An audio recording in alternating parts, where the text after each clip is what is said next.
Hello, welcome back to IL2 Korea. It is September the 9th of 1952.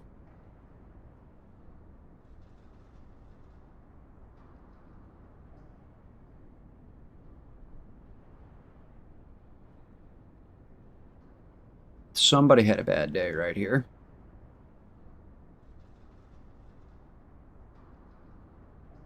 So far, we're winning this war. So at 7:15, we are going up to escort bombers over to a North Korean city named Haiju.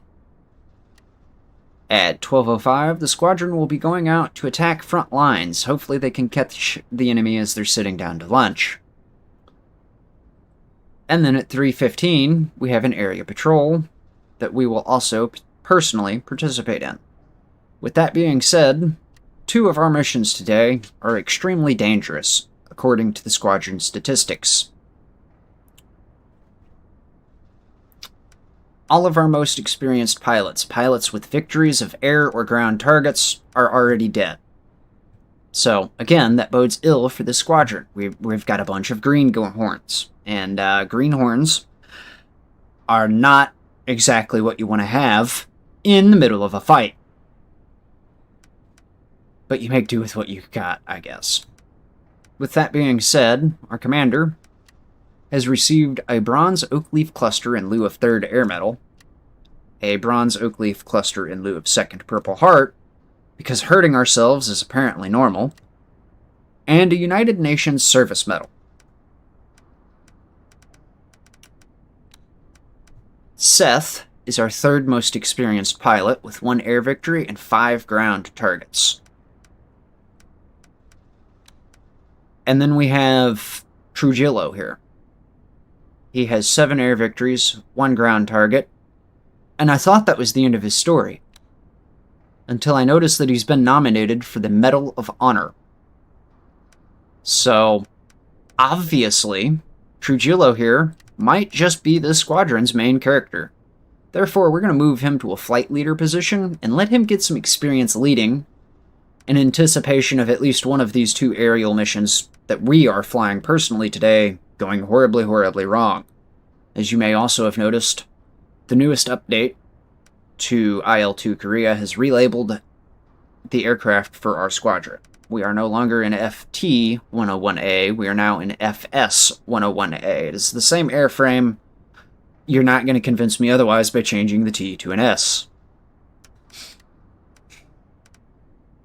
With that being said, I'm going to insert some pictures here that are going to hopefully help explain why we've had such issues with FT-101A.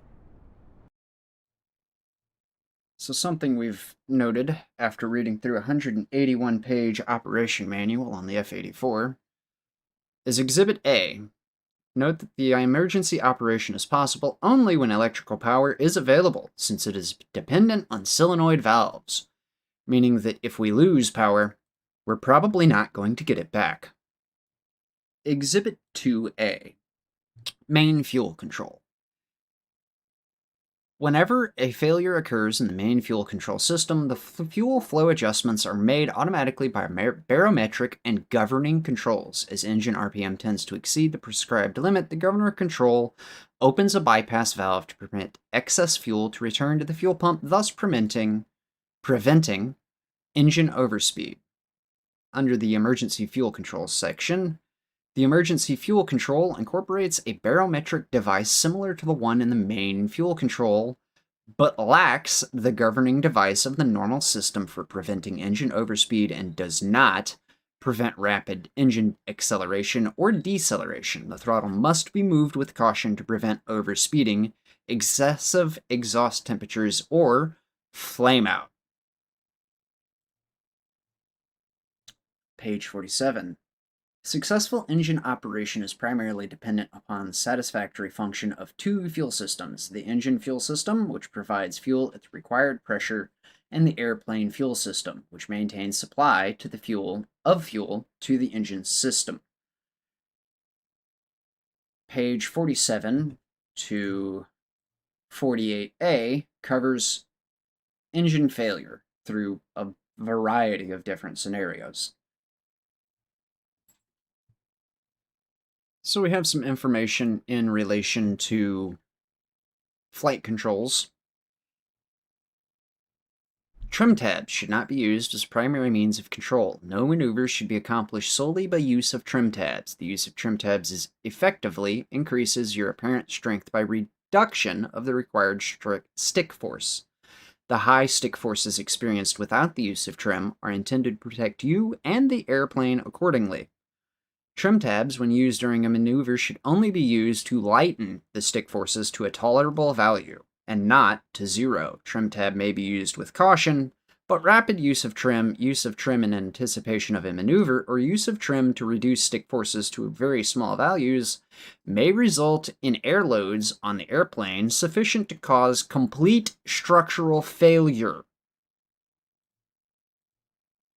And the page goes on to give a reference of G-forces, and at what point you should probably stop doing whatever you're doing that's overstressing this aircraft.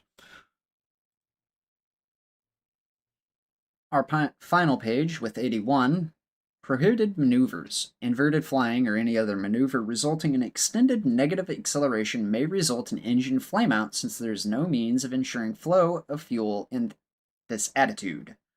Steep angle dives should be avoided at airspeeds closer than 40 miles per hour to the red line, at attitudes below 15,000 feet, in order to avoid the application of G-forces in excess of airplane strength at time of pullout.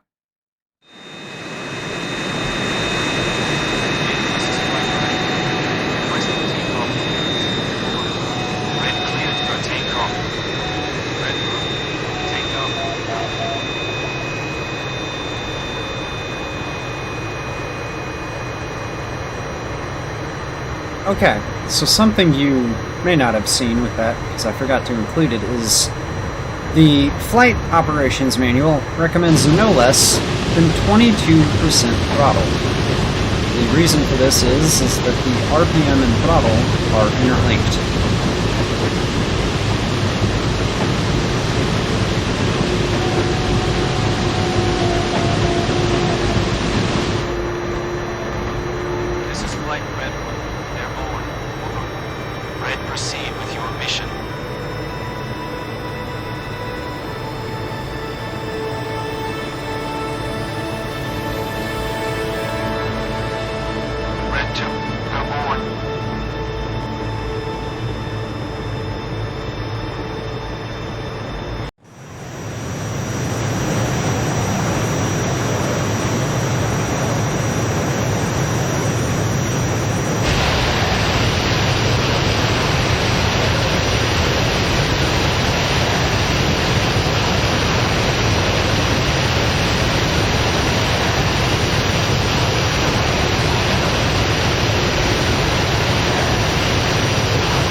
So we formed up with the bombers, and we flew to the objective.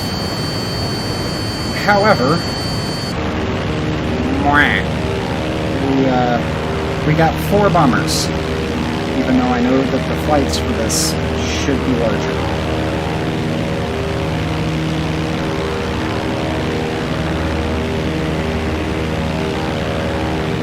But these 4 bombers did manage to at least drop their bombs.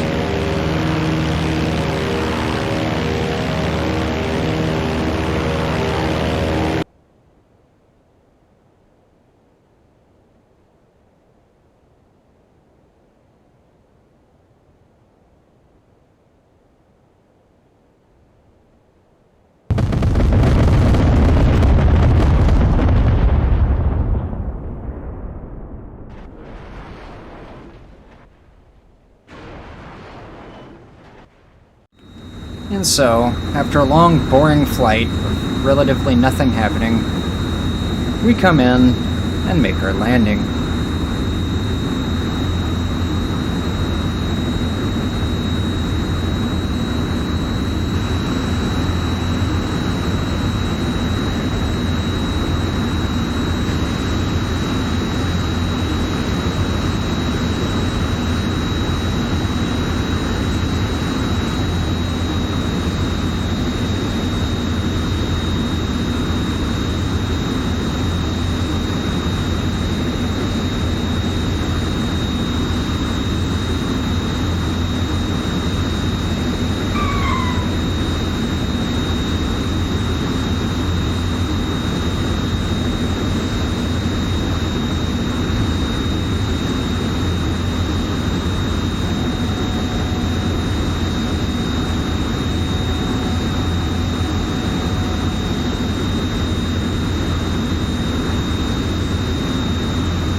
Not sure why that happened.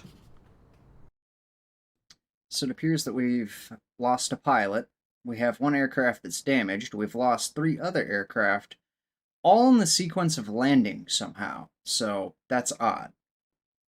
So we kind of didn't capture much.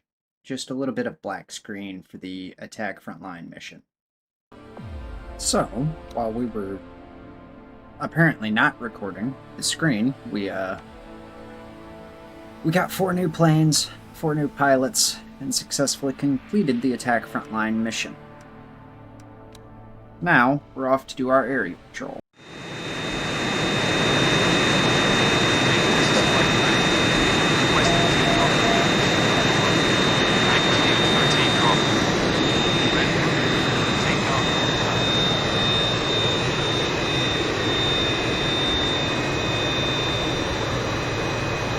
There we go.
Now,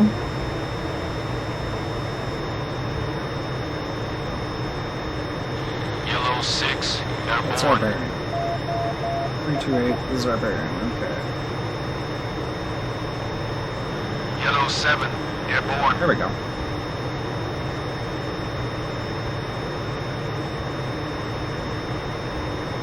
Yellow 8, airborne.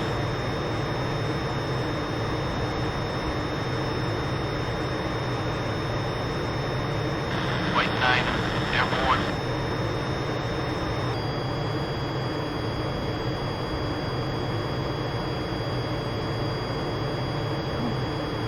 That looks a lot like a something over here, so let's go investigate.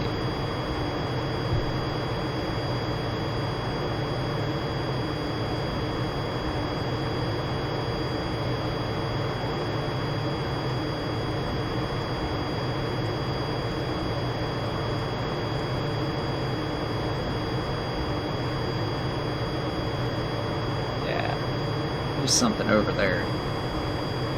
Let's see it way off in the distance. Oh. That's something that's far closer. I'll turn in this way.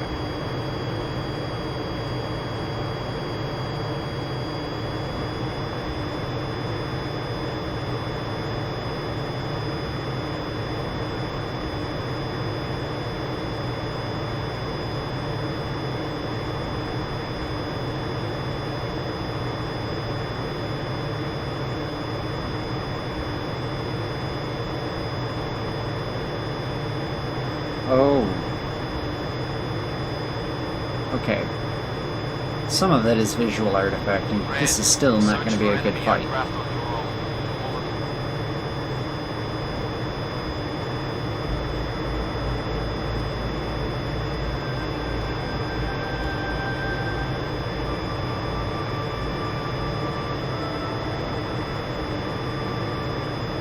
Yep, here we go. And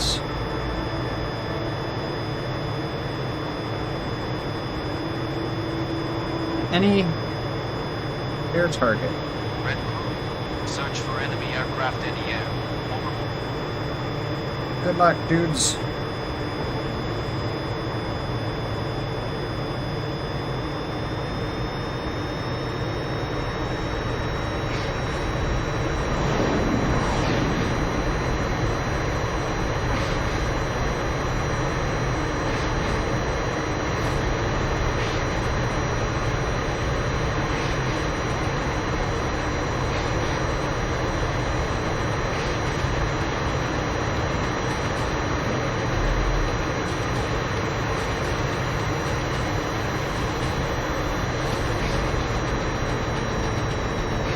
Too low. There we go. Oh, flame out.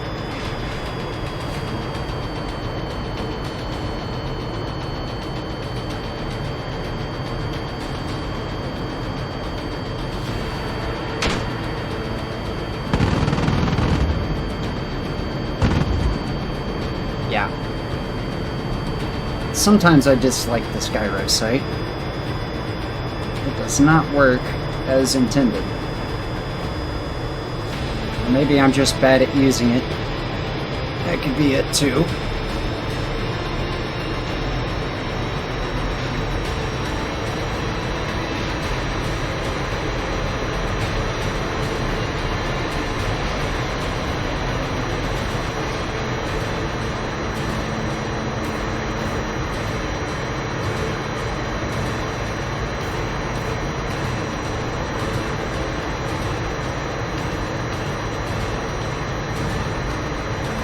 We need to kill the attack aircraft. If we could get a fighter, that would help.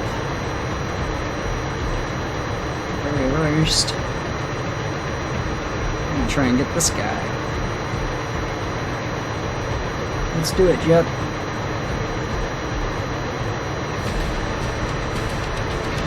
Nah, he just zoomed right up out of there. Okay, let's get the IL-10s then.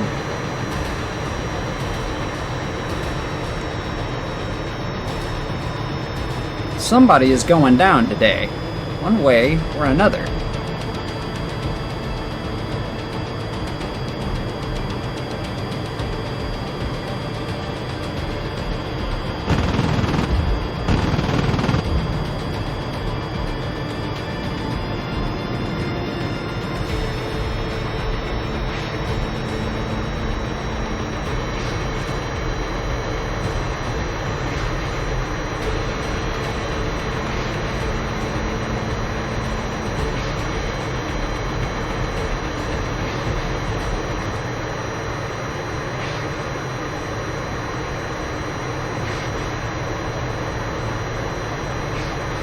may have bombed our dudes, but you're not getting out of it okay, buds.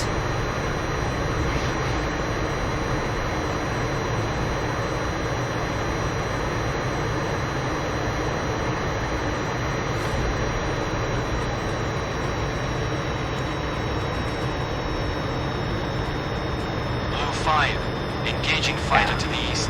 Range 33-100. Now. Nope. We're done with the gyro sight. It's just not dynamic enough for this.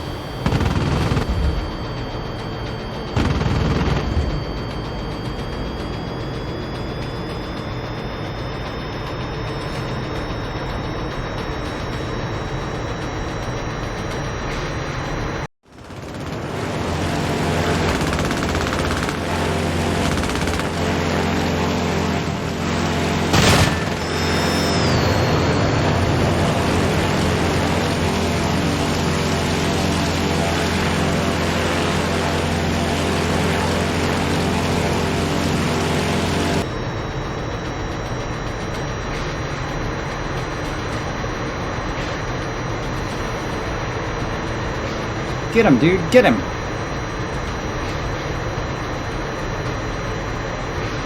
What it could be good for, though, is these MiGs.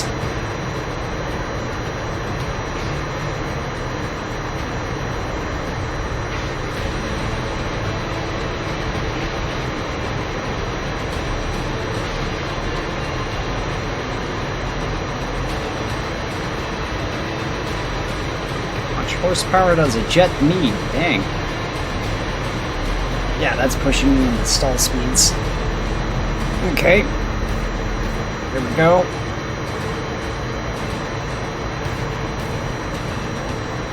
Where are our IL-10 friends then? I think they need more. Yeah, get him.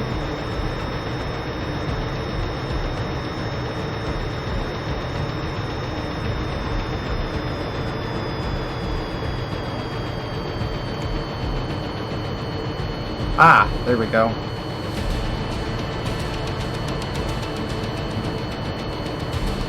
You can set feet. That helps.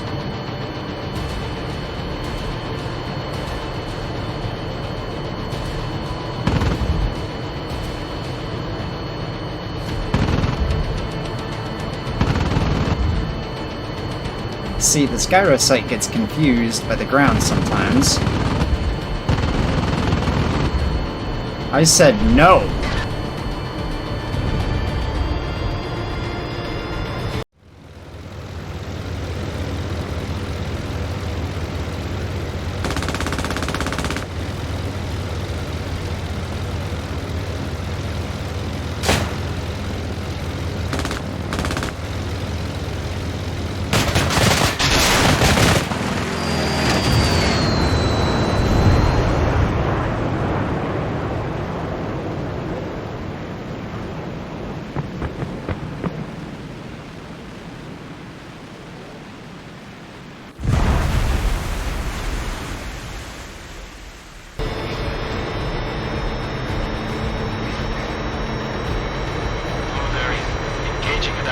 Southeast, range 1 mile. Now.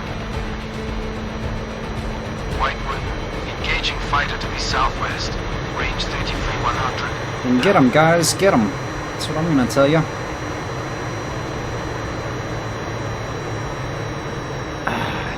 I'm not gonna be able to save these gun crews. But by God, I'm gonna try. No, there's the bomb release.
what? Screw the radar ranging. If I can control it manually, then I'm going to set it manually, and I'm just going to strictly do my job.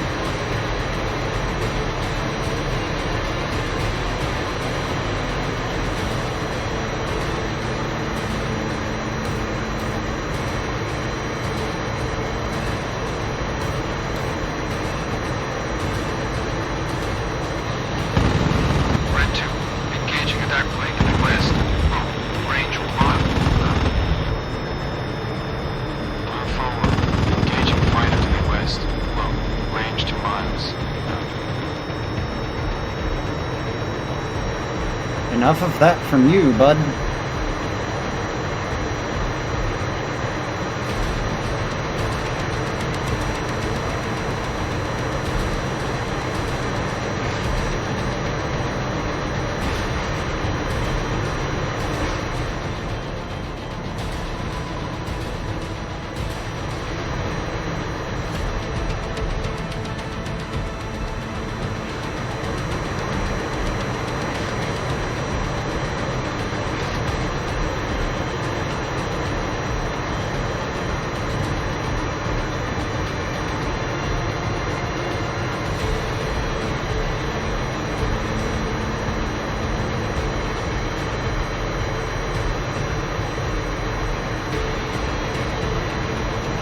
You're not going home, you're coming down.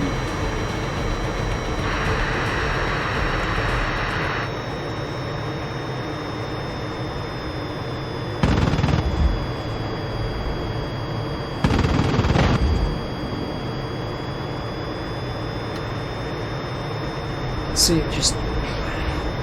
this gyro sight just does not come far enough back. I like to shoot when I'm right up on them.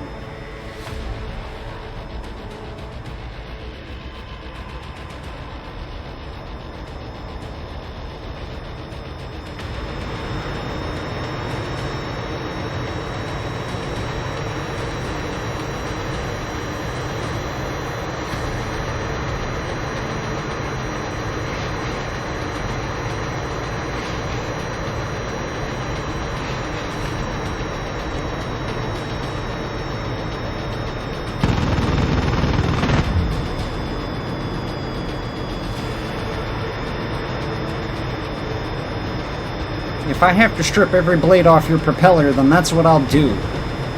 White Niner, target destroyed. White Niner, engaging fighter to the southwest, range 5 miles. Now.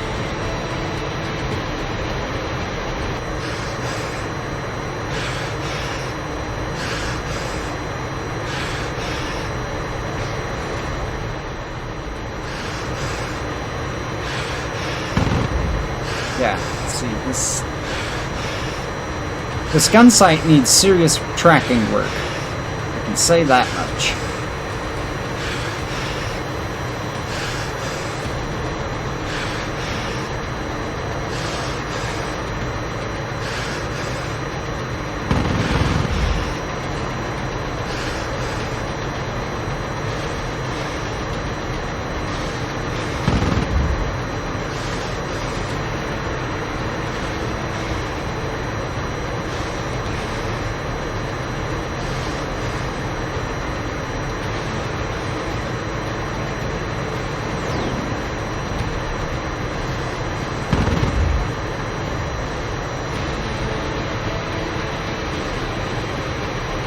Stay right like that for me, buddy.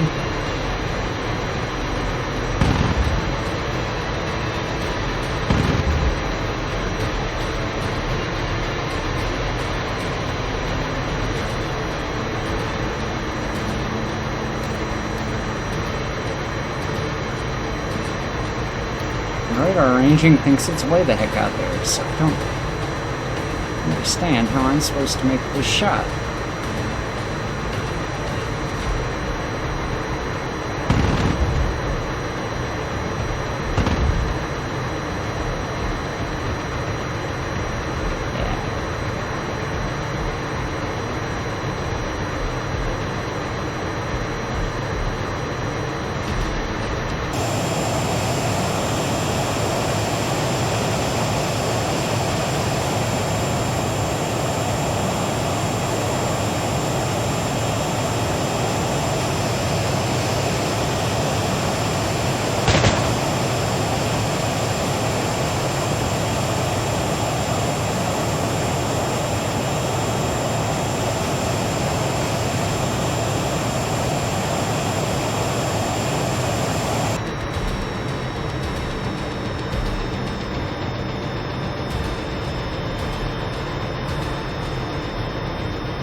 know what?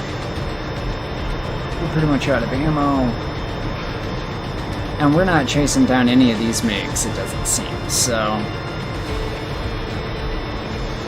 Let us get the heck out of here. Sugar, this is White 1. Request landing approach. Over. White, proceed. Yellow 6. Roger. Out. Blue, proceed. Over. Blueberry. Roger. Out. I destroyed a MiG? Sugar, this is White. Huh? Request landing approach. Over. White, Okay, proceed. I'll take it, but I don't remember landing any rounds on a MiG.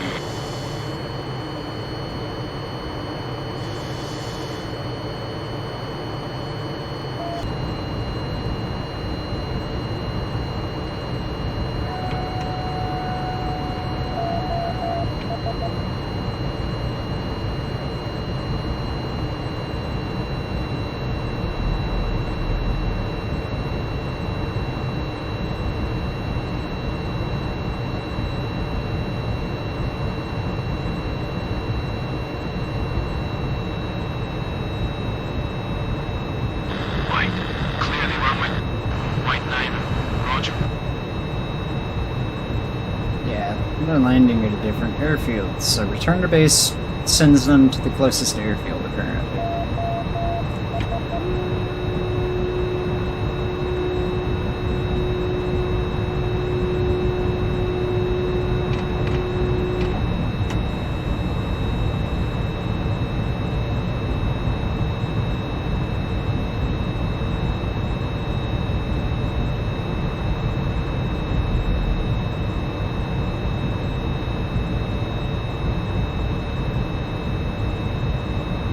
There we go.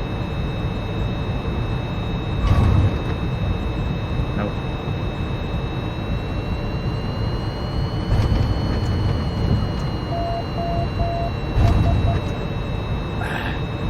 Yep, okay. We get the point.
Go. See, this is so hard. I just had to try twice.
There's a hill here.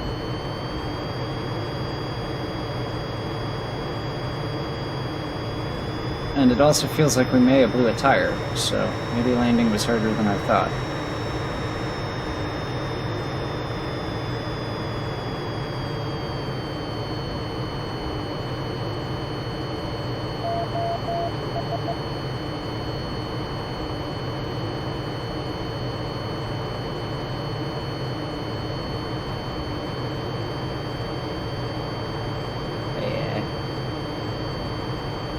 We blew a tire somehow. I can just feel it with the drag on the left side. And we may have hit too hard, or maybe I got the brakes a little too fast.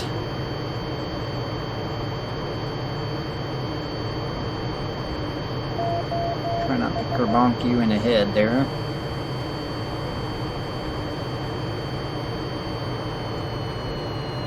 Oh, he's waving to his buddy. I thought he's gonna guide me in.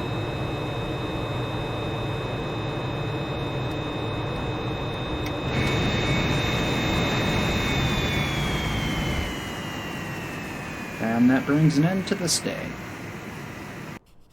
Okay, so it appears that we've lost one pilot and one aircraft. Out of that whole sortie, we've personally got 5 aircraft. Although it's not tracking like it should, because we definitely brought down more than 5 aircraft in total.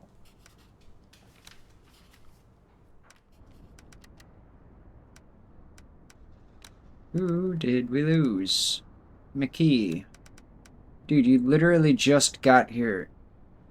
Why? Why do you take my plane with you? That means I have to order another one now.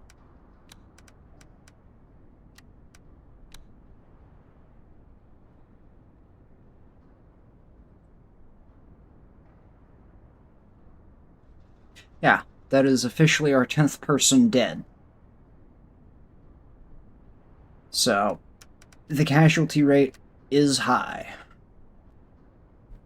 Looks like we've got ammunition today. And tomorrow we should get our fuel. So once again, we will request pilots and aircraft. And now I'm gonna hold off on these 3 and try and do some percentage math to figure out what we need the most right now. And so ends the 9th of September, 1952.